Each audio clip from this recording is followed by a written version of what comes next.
Okay. Whew.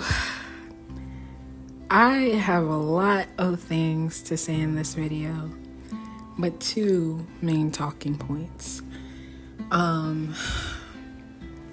Me creating this video is validating itself, but I know that as I create these videos to do shadow work, to validate myself, to share my light and wisdom with others, I know that whoever may watch this in the future will be healing right along with me. It may not be as grand as my healing because they may not have the vibration that I do, or they may, but it's the little seeds that we plant in the universe that make the difference. We don't have to see the impact right away. It's the fact that you invested that energy into yourself and into the divine collective. But what I wanted to talk about today was consequences, general consequences, right? And I'll kind of elaborate on that, but yes, I mean general consequences. And I also wanted to talk about spiritual attack and the longevity of it, or lack thereof. So beginning with consequences, sometimes we have people in our lives, right? We have people in our circles, we have people in our energetic field, or even if it's not a specific person that we can think of, it's just society, it's just the collective. And a lot of times the people in those groups want us to think that if we make a mistake, we do something wrong, if we do something that takes us out of mundane alignment or spiritual alignment, we deserve to be verbally reprimanded or shunned for that.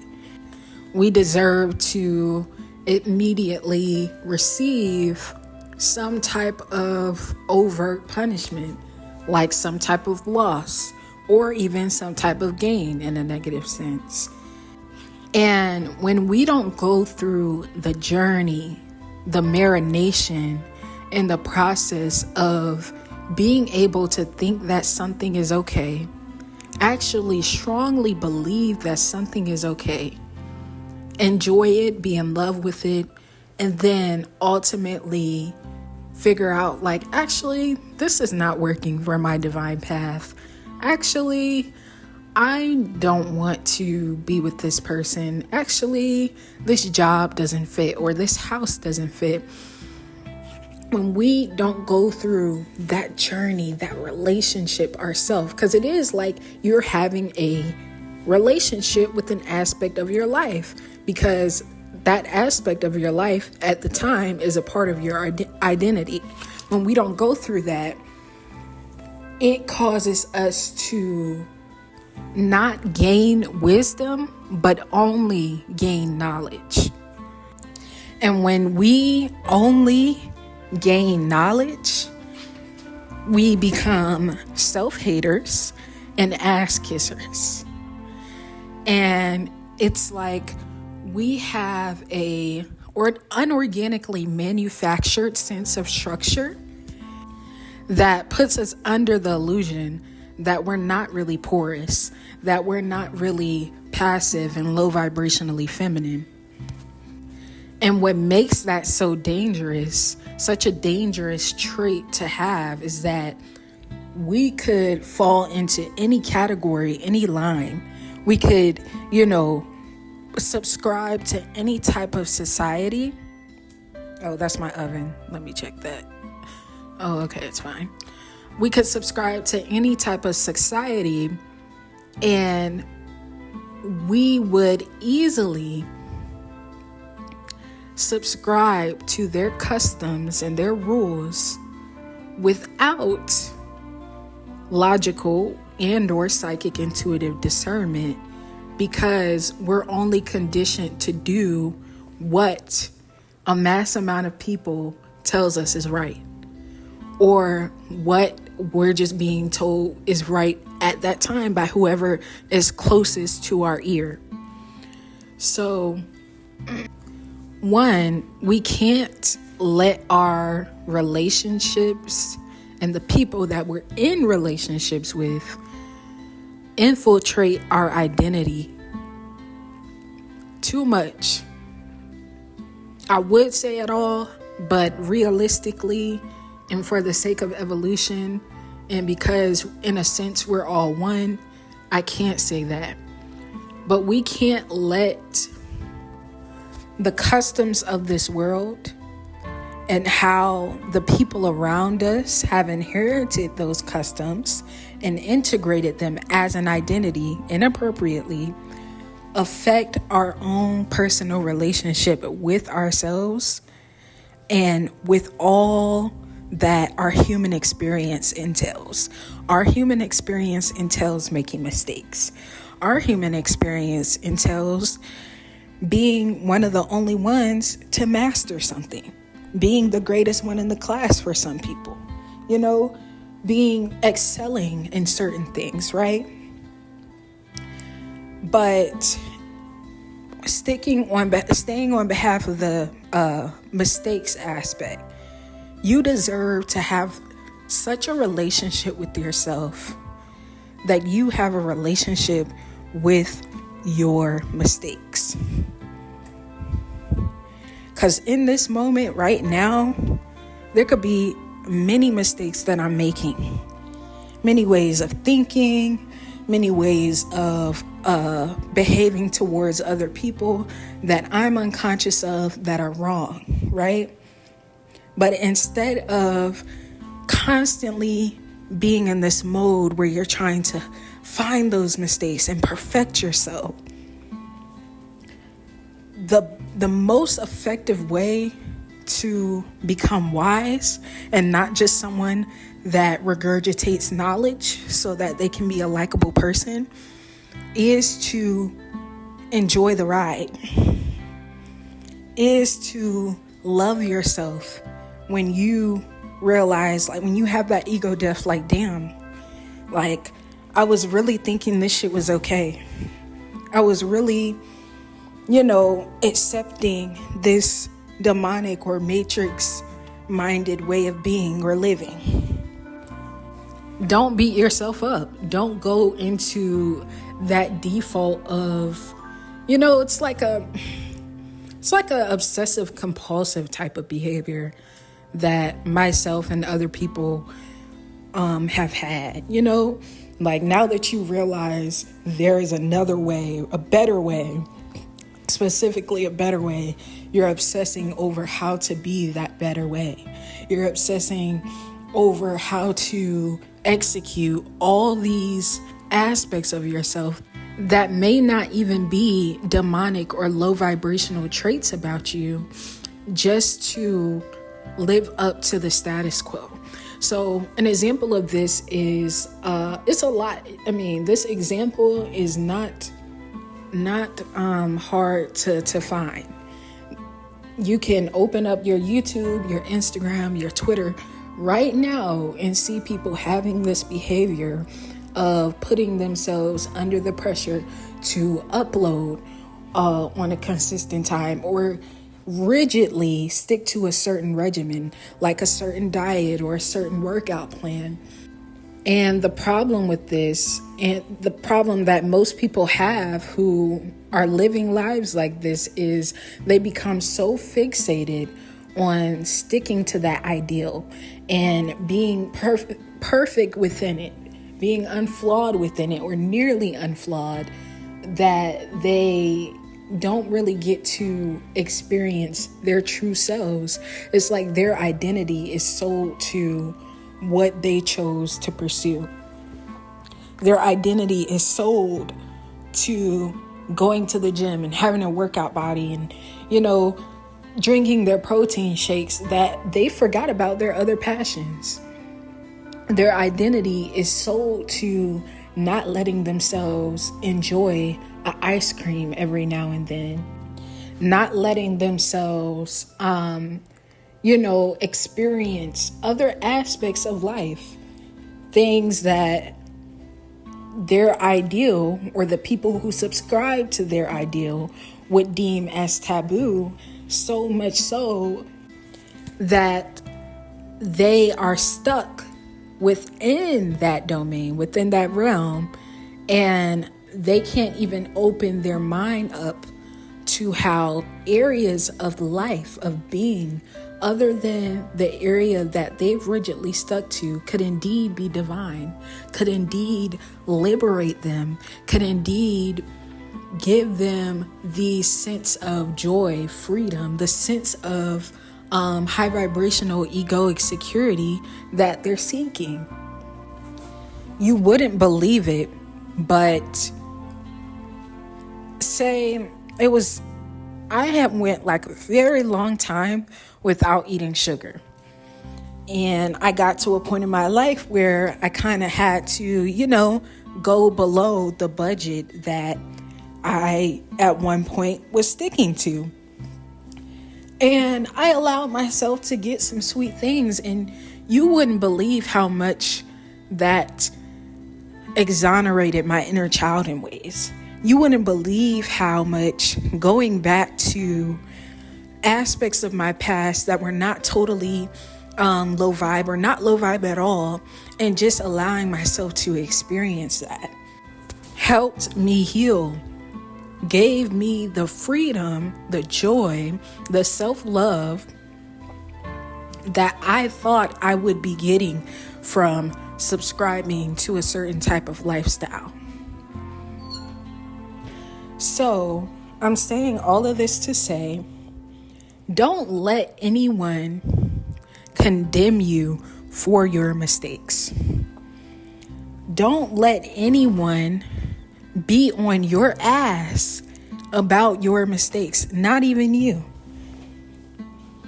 Every time you make a mistake, your default shouldn't be to go into self-hate mode. You should marry not just your mistakes, but I want to be more specific and say the process of mistake making.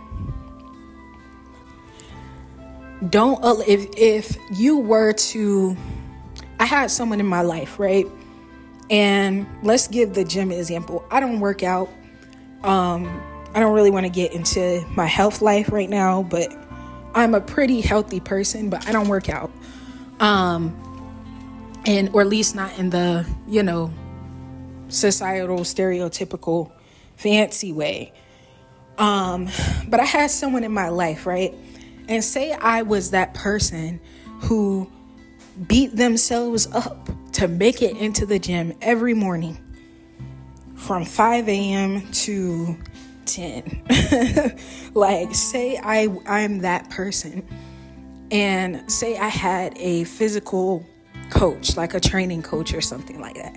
I had someone on my team who was the type to condemn me and shun me in the worst type of way, in the most disgusting and damn near abusive way, that if I were to go a year, every day for a year, waking up at 5 a.m., making it to the gym until 10, sticking to a plant-based and high-protein diet, and one day after that year, I said, you know what?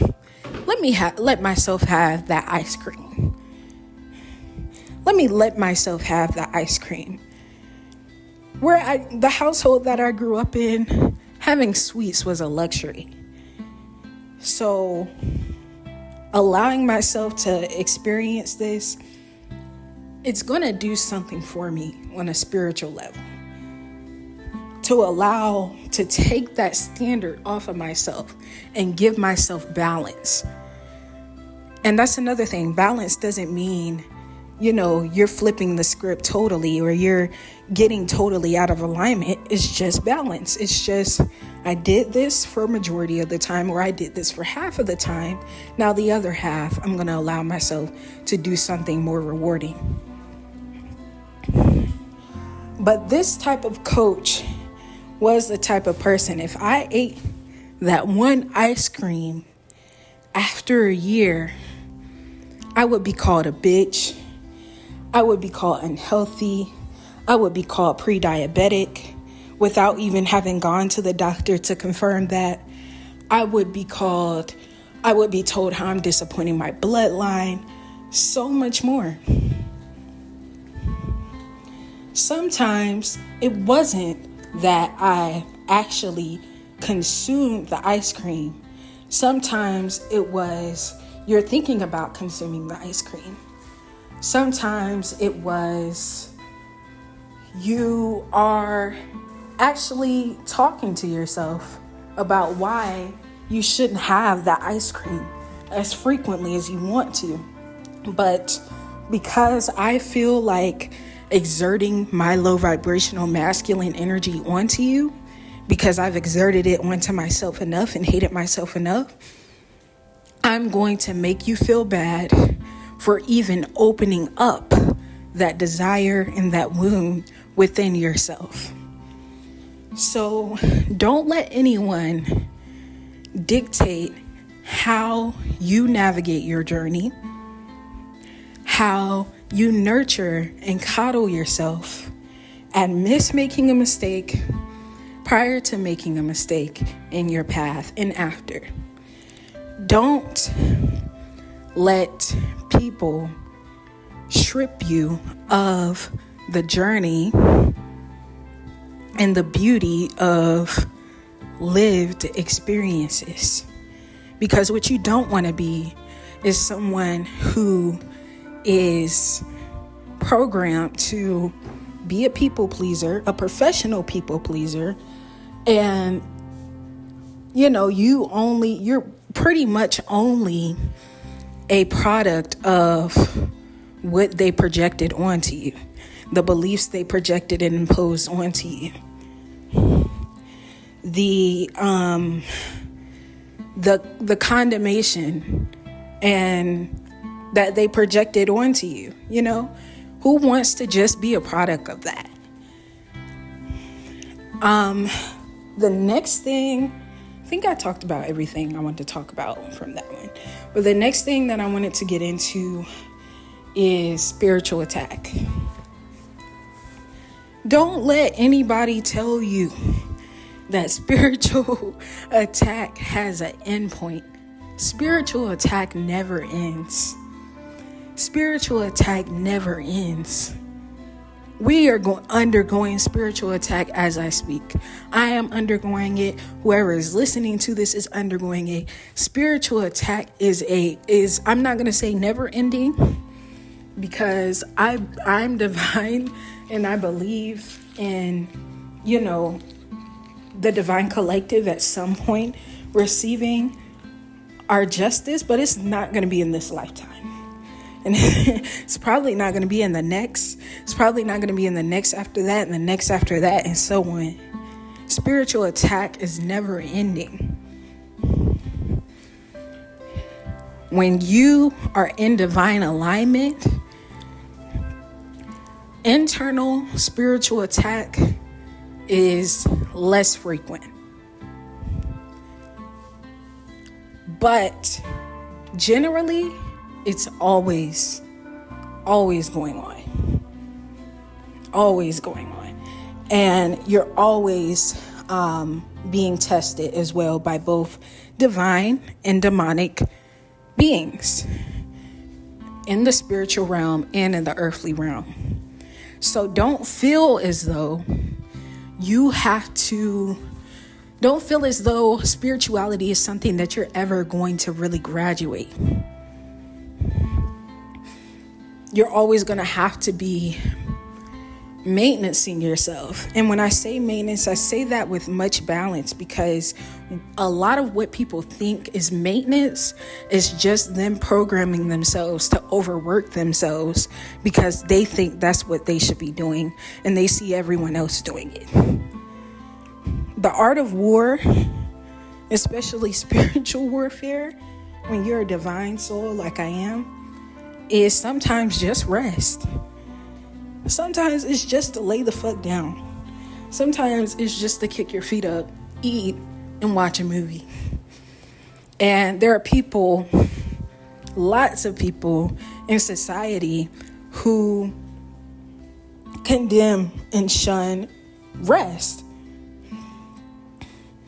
And you really have to get to a point in your spiritual journey where you have to say, it's an egoic thing. It's an egoic thing when you're unable to detach from what the masses of people would think about how you're navigating your journey. Oh, she rests. She went to sleep throughout her spiritual attack. She went to sleep when spiritually she could have been doing XYZ. She could have been doing, she rested. And it's like, yeah, yes, I did. And when I got out of that state of rest, I found that so much was done and so much wasn't done at the same time. And when I say wasn't done, I mean that in a positive aspect. A lot of what I thought would burn down during that time of rest, a lot of what I thought I was, putting myself, I was so sabotaging with, literally, I did the best thing for myself once I got out of that period of rest and realized it and looked at everything. A lot of what was done was evolution because I was able to rest, because I took time off of work. I was able to have time with myself and with my mandalas to gain certain keys I would not have gained from working. Even if you don't want to think about like actual work, like Matrix, corporate America work, you can see work as even conjure. Sometimes we be putting spikes in our own damn road with doing extra shit that we don't really have to do. Sometimes it's just a matter of a conversation. My mandalas told me that I needed to cord cut someone. I was like, okay, mandalas, before I cord cut them, I want to have a conversation with you all to gain clarity, right? That conversation with them was all the fucking cord cutting I need. I'm gonna check in with them. Okay, they're saying right now, like, there's more that needs to be discussed, but they're validating the impact, the great impact of that conversation. They're like, it's a little bit more, but you're right. Like, that conversation was all the cord cutting that I needed. And we're just, our default is to move our legs and our feet and our hands and our arms. And sometimes that's not what you need to do. So, yes, I think I've said everything I want to say.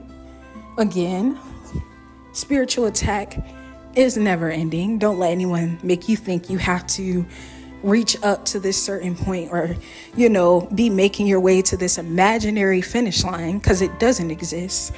But things can indeed improve and you can indeed receive justice and marry the process of mistake making. And don't let anyone make you feel that, oh, you can only make 3 of the same mistakes within a year. And if you make 4, you're getting out of divine alignment. Like, that shit is ridiculous. We have to be realistic with ourselves and we have to give ourselves grace. But that's all I wanted to say. Make sure you share this video. Wait, what do I say? Make sure you share, comment, and like if you like, and also subscribe. Peace.